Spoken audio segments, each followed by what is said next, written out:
Hello viewers, this is Anil Verma and you watching Anil Naturalist.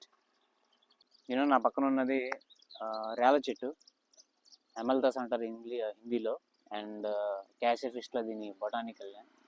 So ఈ rainy సీజన్లో మనకి ముఖ్యంగా గుల్మోర్ మీకు తెలిసిందే. చిన్నప్పుడు మన స్కూల్లో కూడా మంది ఆడుంటారు, మన పల్లెటూరులో కానీ అందరికీ తెలిసిన చెట్టే అది. సో అది ఆ గుల్మోర్ ట్రీ అండ్ ఈ రేల, ఈ రెండు కూడా మనకి ఏప్రిల్ టు జూలై టైంలో ఫ్లవరింగ్ వస్తుంది అనమాట.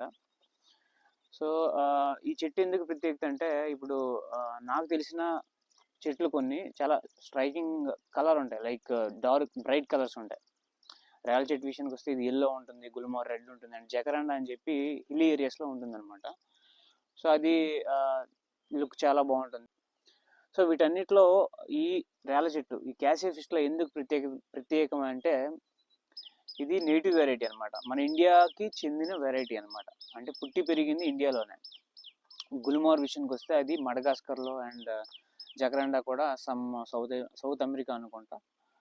సో ఈ ప్రదేశాల్లో వాటి ఆరిజిన్ అయితే జరిగింది. బట్ రేల చెట్టు అనేది మన ఇండియన్ ఆరిజిన్ అనమాట.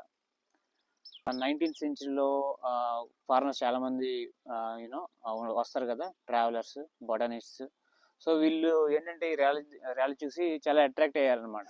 మరియానా నార్త్ అనే ఒక ట్రావెలర్ అనమాట, she was also a botanist. So ఈ ఎమల్తాస్, ఈ క్యాషే ఫిష్ల ఈ రేల చెట్టు యొక్క పెయింటింగ్స్ గీసేది. సో అవి వన్ ఆఫ్ అవర్ పెయింటింగ్స్ ఏంటంటే మన ఇండియన్ గవర్నమెంట్ స్టాంప్స్ మీద ముద్రించింది అనమాట. సో అంత ప్రత్యేకత ఉంది దీని దీని ఎపీరియన్స్ కానీ బ్యూటీ సైడ్ కానీ.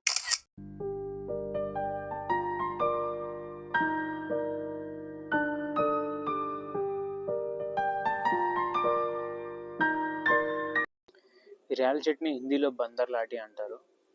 బందర్ అంటే మీకు తెలుసు మంకీ, అండ్ లాటి అంటే స్టిక్ అని అర్థం. సో ఎందుకు పేరు ఇచ్చారంటే, ఈ మంకీస్ ఏవైతే ఉన్నాయో అవి ఈ పాట్స్ని క్రష్ చేసి వాటి టీత్తో లోపల ఉన్న సీడ్స్ చుట్టూరా ఒక స్వీట్ పల్ప్ ఉంటుందన్నమాట. సో అవి లిక్ చేస్తే వాటితో పాటు ఇంకా ఇలా పట్టుకొని తిరుగుతూ ఉంటాయంట. సో అందువలన దీనికి బందర్ లాటి అనే పేరు కూడా ఇవ్వడం జరిగిందనమాట ఈ రేల చెట్టుకి.